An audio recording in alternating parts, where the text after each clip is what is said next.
Misunderstandings that cause us pain. Misunderstandings that cause us pain.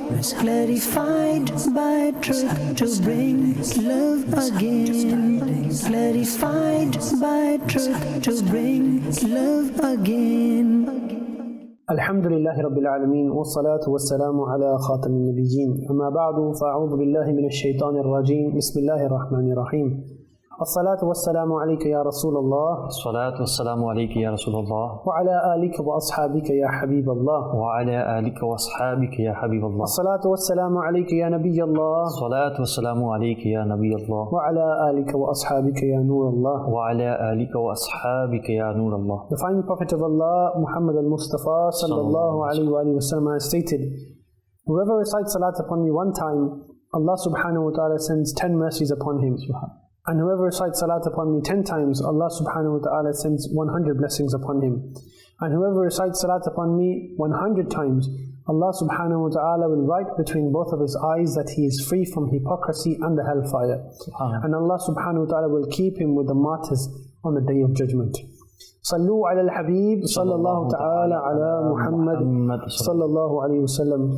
My dear viewers of Madani Channel, welcome back to our series Misunderstandings. In the previous episode, we were discussing how to build an environment at home where there is this understanding between the father and the mother and the children, and this harmony. How do we build that? We were talking about that, and we discussed one of the scenarios. Before we go back to the second part of the scenario, we have our beautiful guest with us again. Alhamdulillah, Abdul Hanan Bhai. Assalamu alaikum wa rahmatullahi wa barakatuh. Wa alaikum assalam wa rahmatullahi wa barakatuh. How are you, Abdul Hanan Bhai? Alhamdulillah, alhamdulillah. MashaAllah. But the second part of that scenario, inshallah, we'll cover first. And that was that we were discussing that the child, he's asking for his dad for money, and his dad is not giving him money. And then he goes out and does odd jobs, and his dad says, no, don't do work and just focus on your studies. And now he's upset, the son is frustrated. He's saying that you don't let me work and you don't give me any money. What do you expect me to do? How can I eat with my friends? How can I go out and get nice shoes and get a nice coat? What should I do? So how does the son, should he react in that way, and should the father stop him from doing those odd jobs? Bismillah ar-Rahman ar-Rahim. Mahad, first of all, it's one should understand his position. And he should also understand the position of those around him. It's important. If you don't understand your position, the position of people around you, you will fall into misunderstandings and all sorts of dispute and everything. So if the father is saying you can't work, or you should concentrate on your studies, then obviously one should understand this, that when someone is studying, it's and he starts to work, he is going to fall behind on his studies. His mind is set elsewhere.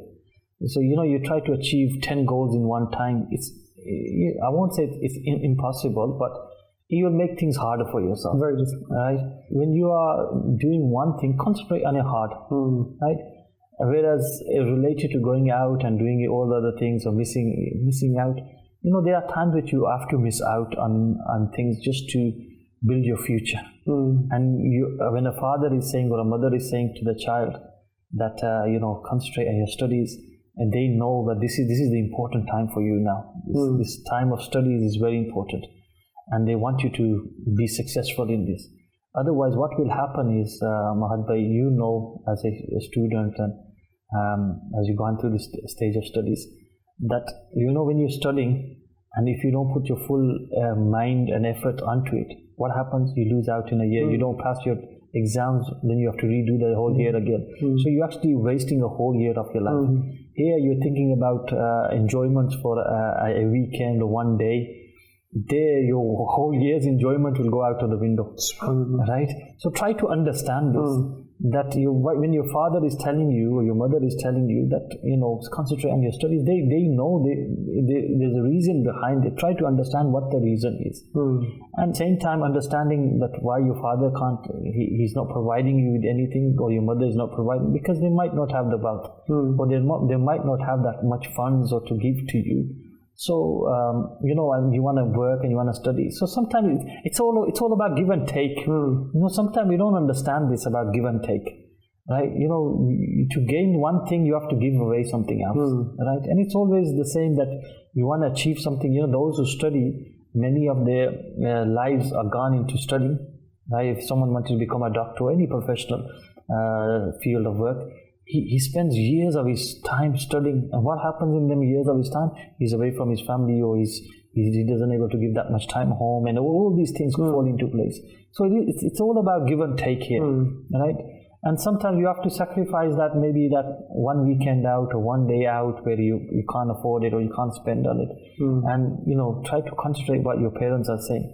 And even if someone wishes to work, right, I think the way to convince your parents here would be, if you worked and you gave something to them, right, maybe they'll probably allow you here to also work, right, because they will see that my son is helping me, my daughter is helping me, so they might be happy with you working. Even then, right, here what we try to do is, if we want to earn just for ourselves, but think about it, your parents, when they were earning, who were they earning for?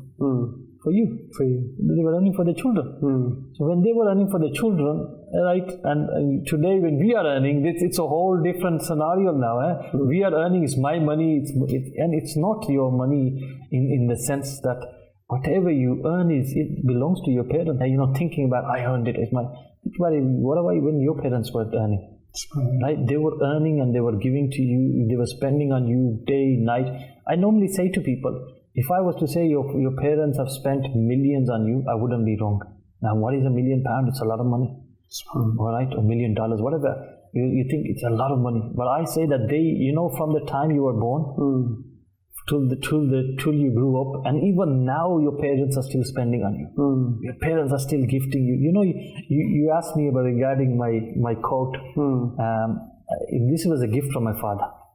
So, it was a gift from my father. My father gifted it to me, and you know, made me happy. Even that my father is very aged, but him giving me a gift at this age, subhanAllah, it shows that your parents will always continue to do things for you, even to the last moments of their lives, even at aged. You know, I remember when I bought a house and I was decorating, and I was just looking to buy some doors, something to get by. My father gave me money at the time, and I remember then I say this to many people.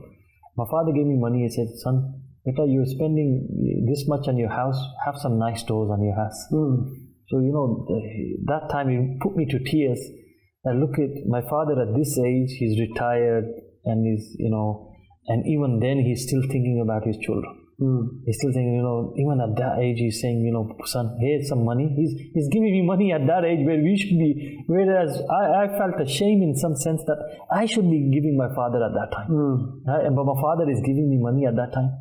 Sometimes you think, I can't, even like, especially when children who get married, they move into their own homes and their own property. They think, look, I don't have nothing to give to my father. I can't pay my own bills. But I tell you, the day you will give money to your parents, Allah will make means of your bills being fulfilled, right? And that's a reality. Sometimes we think that, it's not been, but even then when we are doing this, we're still enjoying ourselves. We're still spending money on our own children and our own family and our own things. But why do we become so tight when thinking of our parents? I don't have money, I'm not making enough to give to my parents. This thinking should be removed from our minds. Whatever you are, it is your parents. Right? Alhamdulillah, whatever you have been brought up and to this stage where you're standing today, you're earning your money, even maybe that job which you got, you don't know whose hands were raised behind that. Your mother could have been raising her hands and saying, Ya Allah, grant my son this job. And because of that, it's a reality. It's the supplication of our parents that today we are protected from a lot of things. A lot of things are supposed to happen, but we get protection from Allah subhanahu wa ta'ala because the supplications our parents have made. I was traveling in a Muslim country, and there's this something common over there that they do, and it's that at the you usually find this on the next vehicle at the back, they will have like a saying or something, and ये मेरे माँ बाप की दुआएं हैं. These are the supplications of my mom and dad. Subhanallah. Subhanallah. Basically, they put a title onto the car saying that this car is the du'as of my parents, or this job if he's a taxi driver. And you know, sometimes I saw a very, look, not even a very expensive car, and they would have that. Subhanallah. As a form of satisfaction that that is shukr of Allah subhanahu wa ta'ala, and then Allah, you granted me this. But this that I have, whatever I have, even this, and this is the result of the du'as of my parents. Subhanallah. I think we should have these posts on our homes, man. If those of us who have homes and properties today, right, it's because our parents have made it easy for us. Right? Our parents have grown up, covered those hard times for us, and today we are standing on our feet. Right? I remember there was a brother, the whole family, the grandfather had bought the children home, the grandchildren home. Right? So even to the grandchildren, he was a very pious man as well. He was a very pious man. He bought his even grandchildren properties, so that they don't have to suffer or they don't have to go through hard times. Because he was visualizing the coming times of them, and properties price shoot up and everything. And a lot of the times you get people buying properties. Where do they get the deposit from? A lot of the times the parents are giving them the money. A lot of the times parents are giving you the money. Here, son, take this, put this down as a deposit for the house, so you can now have your own property. But sometimes, as we go back to this scenario, that's not the case. Sometimes you'd find that even with Charlie, like I know someone who's a bit older now, and he was complaining. I remember my dad hasn't given me anything, and he was an old man and he has children himself, and he was complaining. My dad didn't give me anything, and you know what? His son is also complaining that my dad doesn't give me anything. Allah Akbar. When the day he will give to his father, his son will give to him. The day you stop complaining about his father, his son will stop complaining about it. He starts saying what goes around comes around. And you can never fulfill the rights of your parents. And this is a misunderstanding, a great misunderstanding, that we think that we have fulfilled the rights of our parents. Never. You cannot fulfill the rights of your parents, because what they did and what they went through, the pain they went through. So stop thinking like this, that you fulfill the rights of your parents. We always hear, okay, fine, parents have rights, and I can't fulfill the rights of my parents and whatnot. And then on the other side, you get people complaining. I remember there was, someone told me that someone's father passed away, and this young lad was complaining. My father only left me £50,000.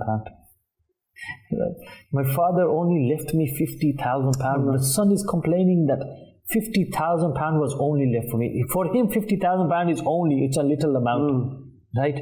But think about it, that £50,000 could have been maybe half of his father's life's earnings. And he's thinking £50,000. Even if £50,000 wasn't a lot of money, it was little, still, right? A person should never even utter these words, that my father only left me this much. It does not befit a Muslim. Right? It doesn't befit a Muslim, no, without doubt. So this thinking, how it's been created, how it's come into our minds, as a Muslim, we should not have this in our mind. Being a Muslim, we should be honoring our parents, respecting them, showing them love, even if they didn't look after us, even if they didn't do the right upbringing. What has Islam told us about the rights of parents, right? The status of parents, right? Even if they didn't give us anything, still it is a duty as a Muslim to serve them. And that duty we have to fulfill. There is no way out of it. There is no way out of fulfilling that duty. We need to fulfill that duty to parents. So to think like this, it's totally wrong. And in regards to the scenario, we mentioned that the child is saying that he wants to work. His father says, "Don't work. You focus on your studies." He doesn't give me anything. So regarding that, what have you given me anyway? Yeah. Regarding that scenario, when the child says, "What have you given me anyway?" This thinking this is a wrong sentence, a wrong word, no wrong, and it's nothing which you can use about your parents. Your parents have given you a lot, maybe you don't see it. And there are many examples. If I tell you, when you were a child and the bed became wet, because because of you. What did your mother do or your father do? He picked you up from that wet place and put you on a dry place, right? And maybe slept on the wet place themselves, so that you don't feel the wetness, you don't cry. And, we need to understand that maybe we didn't see this. We didn't see this. Do you think because now we live in a modern time, and now we've got phones, do you think parents should record this sort of stuff, and then tomorrow when the children's growing, look, this was you? I don't know. Do you think that would be suitable? I think there are, like you say, modern times, there are many clips and videos, alhamdulillah, throughout Islami as well. You will find that lessons like this have been, as a storyline has been made. And, if you're watching social media, the thing is, we spend a lot of time watching all sorts of rubbish on social media. We don't go on to something like this where a lesson is learned, right? In these lessons, they're in books, Mahad Bhai. If you go start reading books, you will find many stories of this. That how the parents, what they did for their children. You will find books are filled with stories like this, events like this, and how the upbringing was done, the suffering the parents went through. Even you don't have to look far. Just go and sit with your grandparents one day. Right? Go and sit with your grandparents one day. Ask them what they went through life. They will tell you.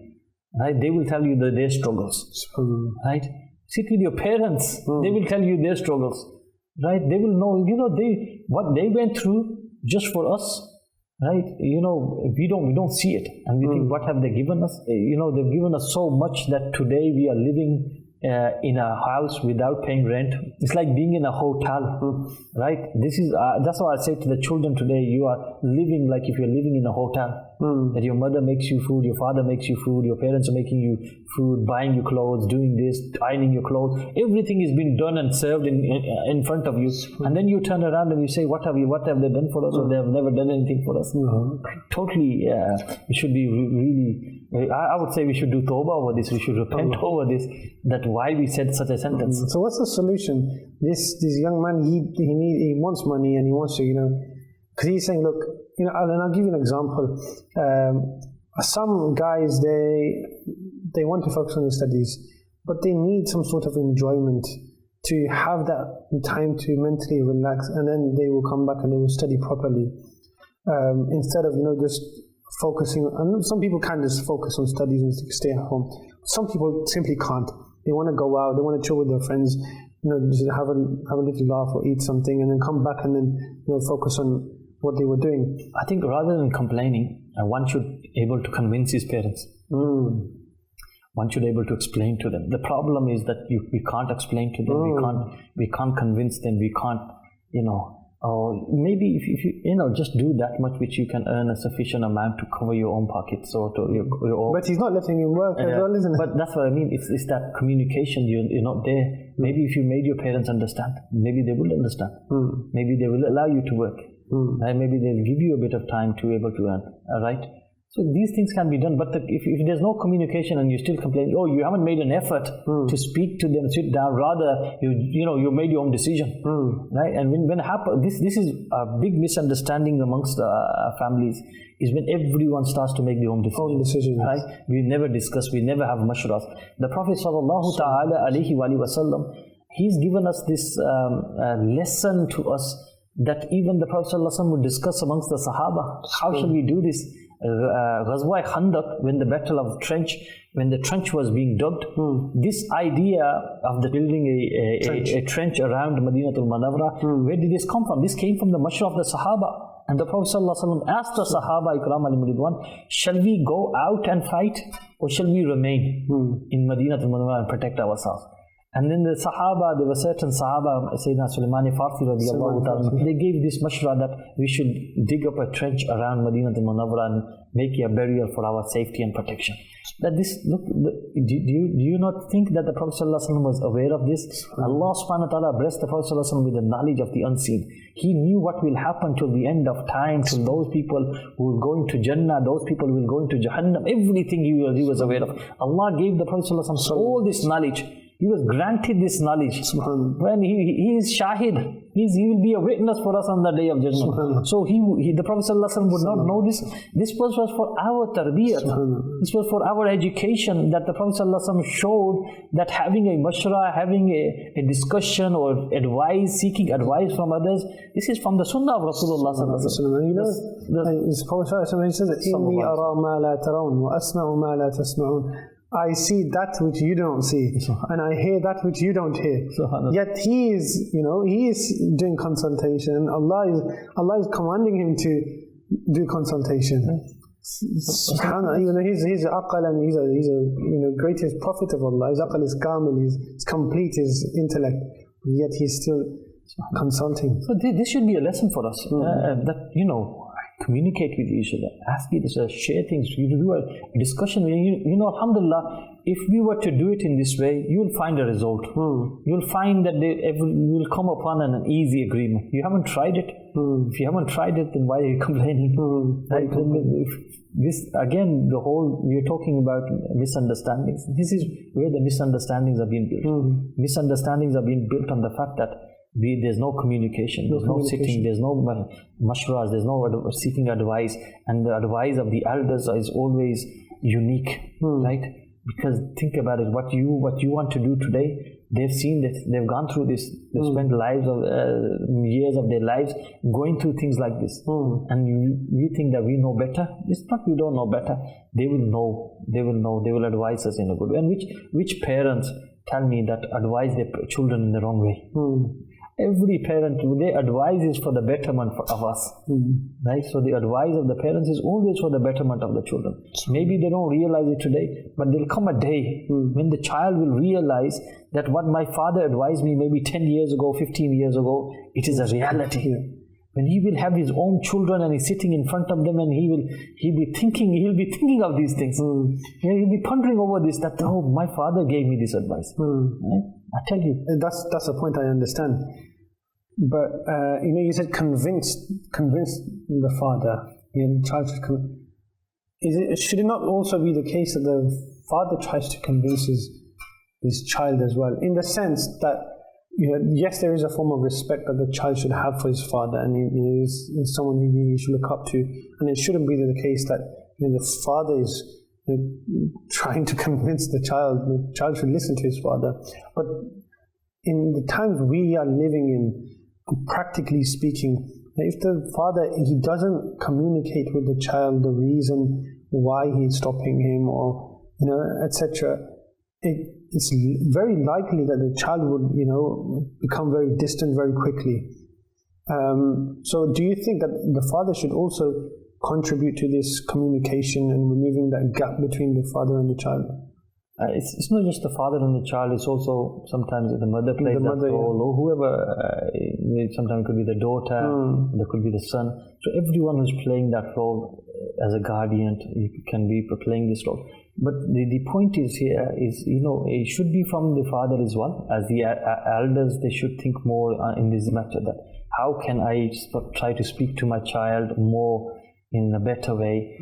How can I convince him in a better way? But there's one thing just came to my mind regarding the child, how to convince the parents. If you look at children, when they were young, they used to convince their father to get them sweets, so their mother to get them sweets.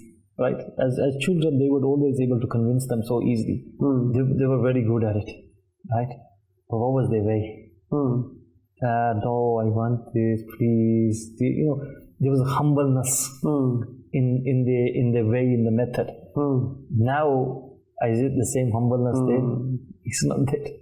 This is why you don't get the response in the way. If you were to hug your father, please dad. If you hug your mother, please mom. Today it's like, it's more of an order, it's hukum. Yeah, it's like, you go there not to convince, but to get your answer. And if you don't get your answer, then I'm going to do what I'm going to do anyway. You either accept it, and I'll be happy with you. And if you don't accept it, I'm going to be upset with you. Exactly this. I said the attitude has changed in this way. And this issue, think about it, how you did it then, how you're doing it now. Then they listen to you, now they don't listen to you. Why? Right? then you showed them love. You would cling on to them. You would show them affection. There was a double-sided connection, wasn't it? Now it's just like, no, I need to do this. Like, oh, I need to go. Like, it's more of an order. There's no sign. If that child, I tell you, did that same thing now in the same loving manner, do you think any parents will say no? They probably won't. They probably agree with you. Okay, son. But the behavior is changed. Our attitude is changed. Why? We've grown up and we think that we know it all, or we grown up thinking that I know better. No, that's not it. Right? So we need to change our behavior. We need to change our attitude towards our parents. And we need to still greet them in the same way, show them the same love, same affection. Our Shaykh Tariqat Amil Sunnat, Hazrat Abu Ghulam Muhammad Ilyas Qadri Damat Barakatum Al-Aliyah. He gives us the example. He says, like, if you want to travel in the way of Allah and the kafilas of Dawat Islami, and your parents don't allow you, first of all, they say a very beautiful thing here regarding the Sharia, about giving us the understandings. If, for an example, and this is the things of deen now. This is a very also for the youth to understand this. This is the matters of deen. If your parents stop you from going to an ijtima, a gathering, Islamic gathering, and you should listen to them. Why? Because going to the gathering is mustahab, or there might be other ways of learning or seeking knowledge, whereas listening to your parents is fard.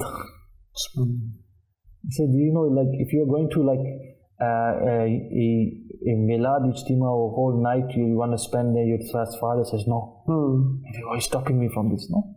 You should understand here, this hukum of your father here or your mother here is fard. That is mustahab. That is rewardable action, without doubt. It's a means of reward.